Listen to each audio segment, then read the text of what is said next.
Guys అలా మేము సరదాగా రోడ్ మీదకి వెళ్తా ఉంటే ఇక్కడ కొండ చిలువ కనిపించింది. దాని చంపింది అన్ననే. ఇంకా అది సావలేదు, జస్ట్ ఎలకాయ పగిలితే శరీరం ఎట్లా కదులుతుందో ఒకసారి మీరు గమనించండి. నిజంగా ట్రాఫిక్ కూడా చాలా ఎక్కువైంది. ఎందుకంటే దాన్ని చూడడానికి 6 అడుగుల కొండ చిలువ అనమాట. ఇది ఒక మనిషిని ఒక 10 నిమిషాలు చూడండి గాయస్. ఇంకో వీడియోలో కలుద్దాం. By by. లైక్ చేసి షేర్ చేసి సపోర్ట్ చేయండి గాయస్.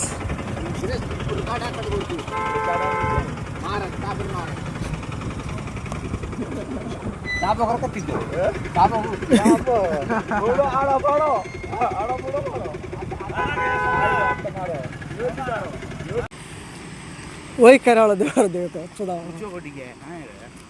कोरे कौन गया